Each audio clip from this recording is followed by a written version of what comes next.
تو بعض جگہ ایسے واقعات ہوئے کہ میاں بیوی کے جو آپس کا ریلیشن ہوتا ہے، ظاہر ہے وہ ہر قوم میں اور ہر جو ہے نا شخص کا مزاج دوسرے سے مختلف ہوتا ہے، تو بعض مردوں نے اس طرح سے اپنی زوجات کے ساتھ ہم بستری کی کہ ان خواتین کو پھر اشکال ہوا کہ پتہ نہیں اس طرح سے ہم بستری کرنا جائز بھی ہے یا نہیں ہے، تو انہوں نے نبی صلی اللہ علیہ وسلم سے یہ مسئلہ پوچھا کہ یا رسول اللہ ہمارے شوہر ہمارے پاس اس طرح سے آتے ہیں تو کیا یہ جائز ہے یا نہیں؟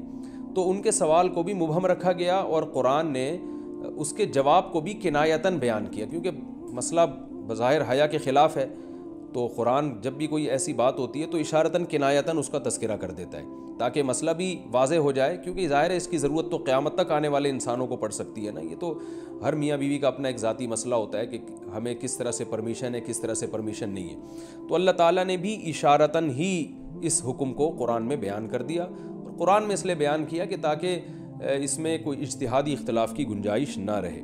تو اللہ نے قرآن مجید میں بیان کیا، فرمایا نساؤکم حرث لکم، تمہاری جو ازواج ہیں، تمہاری جو بیویاں ہیں، وہ تمہارے لیے بمنزلہ کھیت ہیں۔ کھیت کا مطلب کیا ہوتا ہے؟ پیداوار بڑھانے کا ذریعہ۔ تو اس میں سب سے پہلا مسئلہ تو قرآن نے یہ بیان کر دیا کہ زوجہ سے جو ہم بستری ہے وہ صرف اسی راستے میں جائز ہے جس سے اولاد ہوتی ہے، کیونکہ عورت کو اللہ نے بنایا ہے نسل بڑھانے کے لیے، تو کوئی بھی ایسا ہم بستری کا طریقہ اختیار کرنا جو نسل بڑھانے کا ذریعہ نہ ہو، یعنی وہ نیچرل نہ ہو، تو وہ حرام ہے، تو اس میں اللہ نے یہ حکم دے دیا۔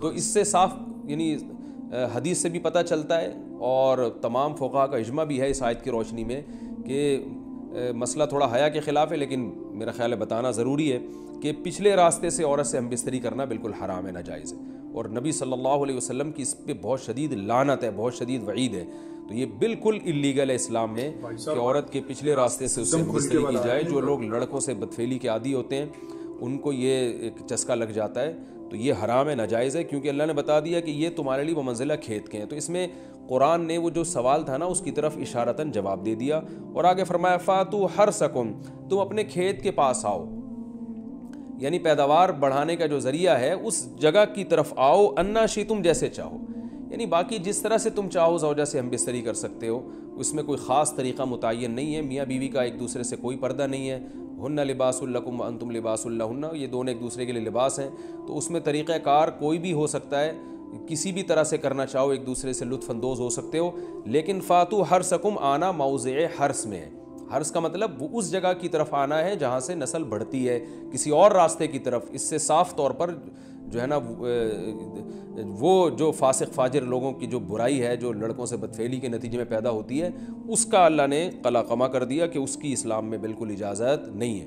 باقی طریقہ کار کیا ہوگا یہ تمہارے اوپر، اس کی اللہ نے تمہیں اجازت دی ہے۔ وَقَدِّمُوا لِأَنفُسِكُمْ، اور چونکہ بار بار حرث کا تذکرہ ہو رہا ہے کہ نسل بڑھانے کا، تو اس لیے اللہ نے فرمایا کہ قدموا لانفسکم، اپنی ذات کے لیے فیوچر میں انتظام کرو۔ قدموا کا مطلب آگے بھیجو اپنی ذات کے لیے سرمایہ۔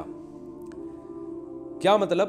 کہ جب زوجہ سے ہم بستری کرو تو نیت اولاد کی ہونی چاہیے، تاکہ وہ اولاد دنیا میں بھی اور آخرت میں بھی تمہارے لیے ذخیرہ بن جائے۔ تو یہ نسل بڑھانے کی بہت زبردست ترغیب ہے اس آیت میں، اور اس آیت میں اللہ نے عورت کا کہ بہت ساری ذمہ داریوں میں سے ایک بڑی ذمہ داری کا بھی بیان بتا دیا کہ عورت کو اللہ نے بنایا ہے، جو مرد اور عورت کا جو فرق رکھا ہے نا، اس فرق کی بڑی وجہ یہی ہے کہ مرد کے اسپم کو اللہ نے بیج کے طور پہ پیدا کیا ہے اور عورت کو اللہ نے زمین کے طور پہ، تو بیج اور زمین کے ملاپ کا بنیادی مقصد ہی نسل بڑھانا، پیداوار بڑھانا ہوتا ہے، نہ یہ کہ نسل روکنا۔ آج فیملی پلاننگ والوں نے اس آیت کی دھجیاں اڑا دی ہیں، اور جو پوری دنیا میں ایک بیہودہ قسم کی تحریک چل رہی ہے، یہ آیت بالکل اس کی نفی کر رہی ہے۔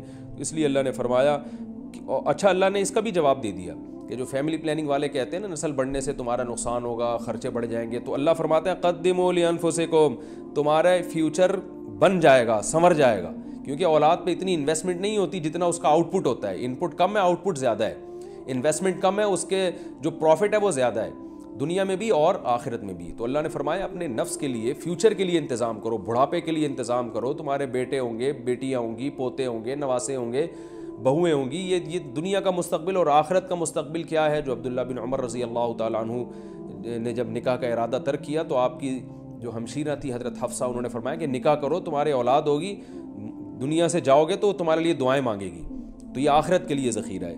تو اس لیے اللہ نے فرمایا کہ آخرت کے لیے ذخیرہ کرو. واتقوا اللہ، اور اللہ سے ڈرو. واعلموا انکم ملاقوہ، اور جان لو کہ تم نے ایک دن اللہ سے ملاقات کرنی ہے. تو جتنے حکام اللہ نے تمہیں اس آیت میں دیے ہیں ان تمام حکام کو تم نے فالو کرنا ہے. وبشر المؤمنین، اور ایمان والوں کو خوشخبری سنا دیں. یہ اس کا اصلی مطلب تھا. باتیں صحیح تھی، مطلب پرفیکٹ. ہاں مطلب بہت سارے لوگ تو آج کل آپ لوگوں کو بتائیے کیا ہی چل رہا ہے دنیا میں، بتانے کی ضرورت ہے نہیں. تو یہ ویڈیو تھا گائز، مطلب کافی زیادہ مطلب اس کے اندر اچھی بات تھی. اور کیونکہ مطلب ایک طریقے سے یہ سب چیز کو جو مسلم بھائی ہیں ان کو جان لینا ضروری ہے، کیونکہ یہ سب چیزیں ان کے قرآن میں لکھی ہوئی ہے. تو وہ ان کو فالو کرے تو بہت اچھا رہتا ہے گائز. تو آئی ہوپ آپ کو سمجھ میں آیا ہوگا، اچھا لگا ہوگا ویڈیو. تو ضرور شیئر کریں دوستوں کے ساتھ. آپ چاہتے ہیں آپ کو ایسے ریئیکشن ویڈیو ملتے رہیں تو پلیز چینل کو سبسکرائب کریں اور لائک کریں. اور آپ کامنٹ بھی کریں کہ آپ چاہتے ہیں ایسے اور ویڈیوز پہ ریئیکشن آئے، تو پلیز زیادہ سے زیادہ شیئر کریں، لائک کریں، کامنٹ کریں. تو یہ سب ہے. تو ملتے ہیں نیکسٹ اور کسی ریئیکشن میں. تب تک کے لیے پھر bye bye guys. See you guys. Take care guys.